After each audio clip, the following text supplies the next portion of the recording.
A día de hoy tenéis clientes grandes, ¿no? Corporates incluso. Y has comentado que empezaste con clientes más pequeñitos, ¿no? ¿Crees que la clave para hacer esa transición de cliente ha sido el compartir casos de éxito, como dices, y la divulgación acerca del growth? Yo creo que sí, ha jugado un papel muy importante, porque lo que nos ha permitido que gente que a lo mejor estaba ya en esos corporates, por ejemplo, entramos en Zara porque había una persona que ya nos tenía ubicada del ecosistema, que venía un mundo más emprendedor, y en un momento determinado se va a Zara, se da cuenta que ahí hay un tema de experimentación que resolver, y dice, ¿quiénes son los frikis de la experimentación en este país y del growth, ¿no? Pues esta gente. Pero claro, esa persona nos conocía no por un approach comercial, nos conocía, de hecho, de escuchar el podcast, de escucharnos en eventos, de escuchar movidas. Y eso nos ha pasado un montón. Sentarnos con clientes que no habían llegado por esa divulgación. A veces, cuando lideras una categoría, la gente no termina de ubicar 100% lo que haces o cómo le puedes ayudar. Es como hay un mensaje, hay unas ideas, hay algo que te suena interesante, has visto que has ayudado a clientes que ellos tienen como, ¿no?, de referencia o lo que sea, y eso te ayuda a tener una conversación. Pero yo creo que sin eso nos hubiera costado un montón. Si una persona de las que nos escucha se plantea liderar una categoría, ya has ofrecido bastantes tips, ¿no?, sobre la estructura que tiene que haber detrás, comunicativa, de metodología y demás. ¿Cómo puedes saber si te está funcionando? Buena pregunta. Como poco, lo que nos ha pasado siempre es mucho interés del mercado. O sea, como poco hay mucha gente preguntando, y mucha gente que a lo mejor no te va a poder contratar, pero que le interesa la metodología, le interesa lo que cuentas, te preguntan, se te acercan, oye, podríamos trabajar con vosotros. Nosotros siempre hemos tenido mucho acercamiento de mucha gente a la que no lo podemos dar servicio, pero que nos lo han pedido de una forma o de otra. Entonces les intentamos ayudar o formándoles, o dándoles contenido, o derivando a otra gente que les pueda ayudar en ese punto. Pero si tú sí que notas un caldo de cultivo, ¿no? De, ostras, como poco el mensaje está funcionando.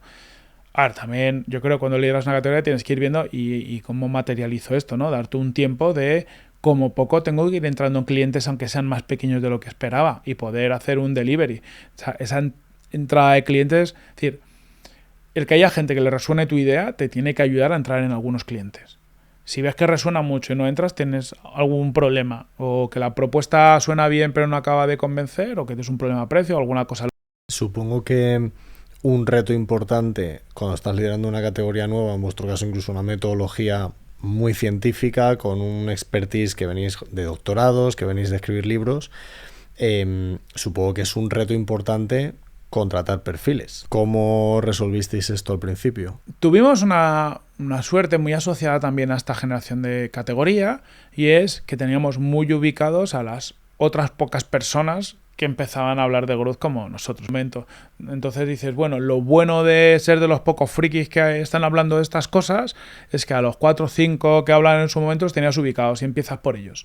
Y a partir de ahí construimos. Siempre nos ha pasado que además eso de facilitar entrada de clientes nos ha facilitado ese posicionamiento en el mercado, entrada de gente que quería currar con nosotros. Entonces, no siempre tienes tanta gente que te escribe para trabajar contigo como la que tú necesitas, o no siempre encajan, pero es verdad que ayuda que haya un flujo, que cuando pongas una oferta, sobre todo las primeras ofertas, había como una oportunidad latente en nuestro alrededor. Entonces, las primeras contrataciones no fueron tan difíciles por eso, ¿no? Y sonaba muy bien. Sí que es verdad que a partir de un punto, como que, venga, ya hemos explotado a la gente que nos seguía y que a lo mejor no nos podía contratar, pero sí podía trabajar para nosotros. O las tenemos ahí cerca. ¿Qué hacemos? Y ahí es cuando tienes que empezar a montar procesos, ver cómo lo hago. Y es la parte un poquito más compleja, quizás. Corti, al día de hoy sois líderes en growth en el mercado.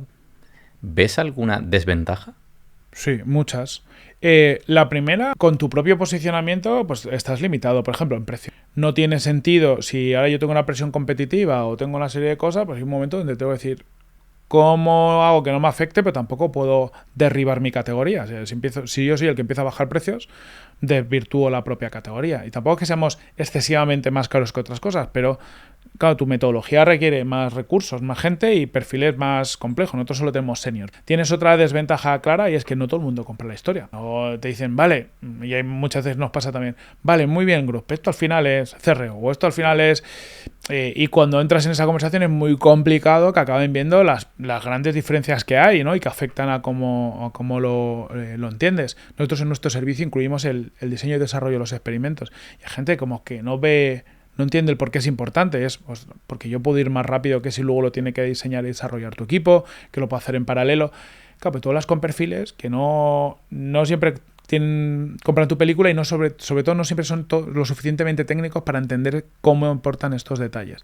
Es una venta muy divulgativa continuamente. Continuamente estás contando tu metodología, el por qué es mejor.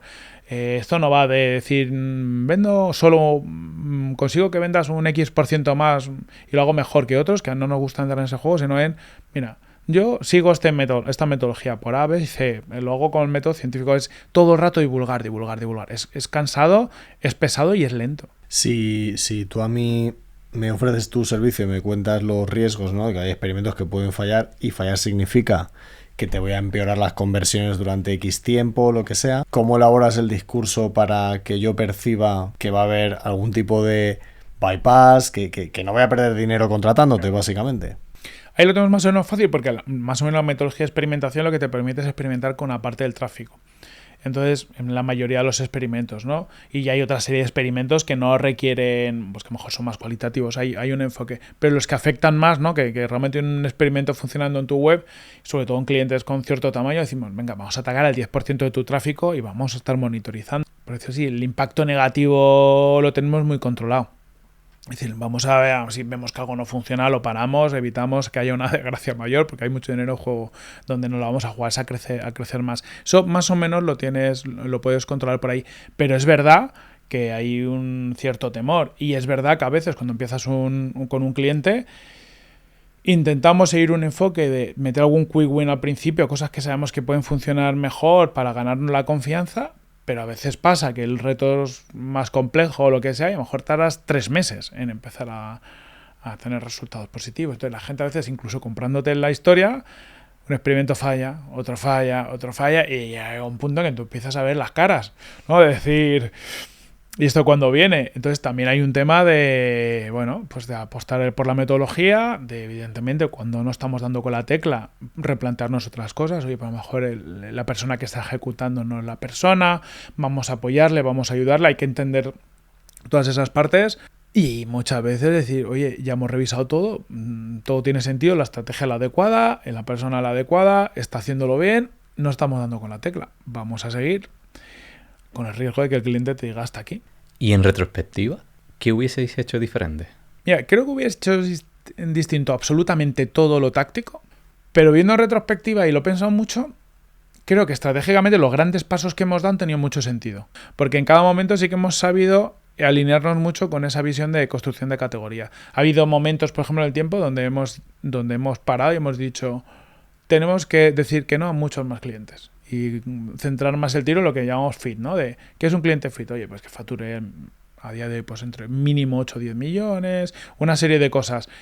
Pero ese tipo de decisiones que hemos tomado en momentos clave son las que nos han permitido poco a poco dar mucho mejor servicio, renovar mejor a los clientes, que nos recomienden y ser más realistas con nosotros mismos. No podemos ser buenos en todos los segmentos. Bueno, cuando creces, pues oye, pues delegas responsabilidades y siempre juegas un doble papel. O crezco más a riesgo de que haya más gente rompiendo cosas y sobre todo aprendiendo. Y, ¿no? Yo digo muchas veces esas cagadas son un espacio para tener conversaciones que permitan que entiendan mejor algunas cosas que a lo mejor nos creíamos todos que no las entendíamos y no es así. Y tienes otro enfoque que es un poco más, muchas veces en los corporates, que vamos a ir mucho más despacio y asegurarnos de los pasos. Nosotros somos mucho más en el alma de growth y la experimentación está oye, queremos ir lejos y más o menos rápido. Y para eso hay que arriesgar. No puedes arriesgar todo, pero tienes que dar pasos grandes. También hay un tema time to market muy importante, que es nosotros ahora creo que estamos liderando esta categoría en España, la queremos liderar en otros países.